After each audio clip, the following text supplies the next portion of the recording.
છેલ્લા 3 વર્ષથી સાહેબ ધક્કા ઓફિસના તમામ જે ક્યાં ધક્કા ખાવ છો? ક્યાં આગળ? મોરબી માળિયા.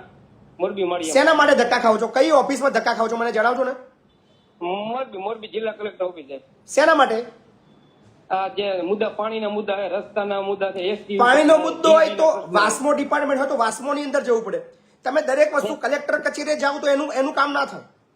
ને સ્થાનિક જે મુદ્દા રોજગાર માટે બસ વિભાગ સ્થાનિક રહ્યો ને રોજગાર કબજા જમાવીને બેઠા મોટા માણસો બધા. તમે ખીચડી બનાવી છે તમે મારા ભાઈ, તમે ખીચડી બનાવી છે. તમે વ્યક્તિગત જે વિભાગને લગતું કામ હોય ત્યાં જઈને રજૂઆત કરો.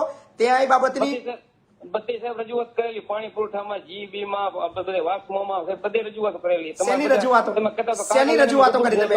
જીબી માં શેની રજૂઆતો કરી છે મને કહેજો ને. તમામ સાહેબ ગામને કઈ તમામ વિગત બોલો, વિગત બોલો. જીબી ના પ્રશ્ન હોય. જીબી નો કયો પ્રશ્ન છે મને બોલો. જમીન જો મળે સ્થાનિક મીઠા ઉત્પાદન માટે એની રજૂઆત કરેલી. જીબી નો પ્રશ્ન બોલો ને મને જણાવજો ને. જીબી પ્રશ્ન જીબી માં સાહેબ એવું લાઈટ છેલ્લા 2-3 મહિના લાઈટ આવક જાવક રોજે ચાલુ છે. એના ફરિયાદ પણ આપેલી, રજૂઆત પણ કરે. એક દિવસ આવે ને એમને વહી જાય. રિપેરિંગ પૂરું કામ સાહેબ કરતા નથી. બરાબર.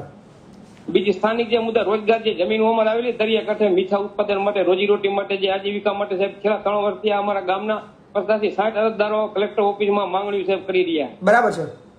તમારી જે